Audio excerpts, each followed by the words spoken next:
My name is Patterson Brown. I'm a PhD from the University of London and a biblical scholar. And this is a short presentation about the Da Vinci Code and the controversy recently as to whether Christ was married to Mary Magdalene, as presented in Dan Brown's book by that name. And as you'll see, the evidence really doesn't support that hypothesis, either textually or from writings by Leonardo himself, though unfortunately it's been very widely distributed through the book and through the film.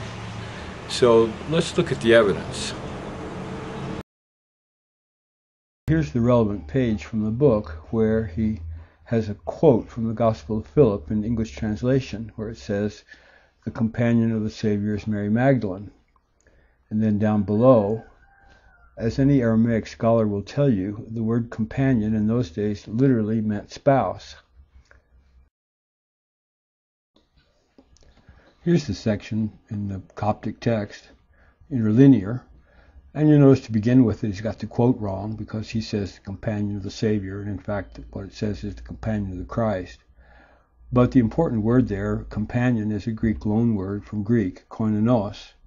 So the first question is what that word koinonos meant in Greek, that they were supposedly translating from Aramaic or Hebrew.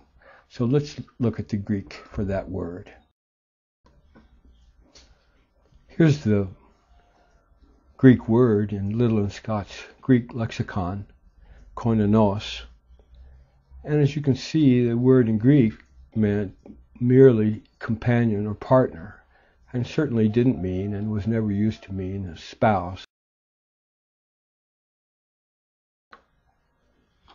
But of course, what we're ultimately interested in here is the underlying Aramaic.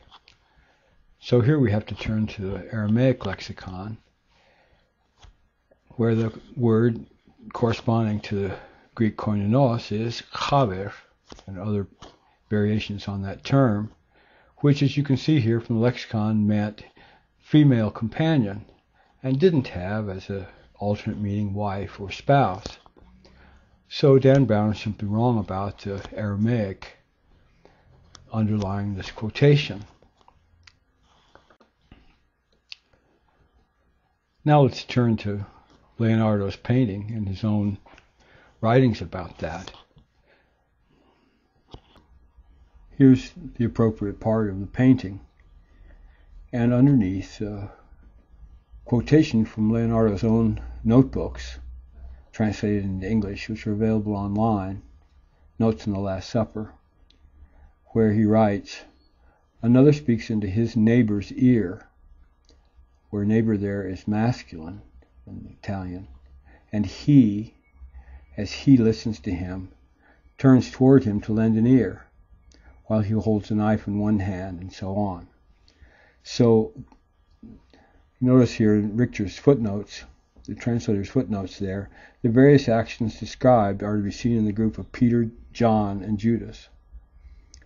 So since Leonardo himself in his own notebooks refers to that figure as a male, it seems highly unlikely that he intended it to be a female in the painting. And I think that really conclusively disproves Dan Brown's thesis in his novel.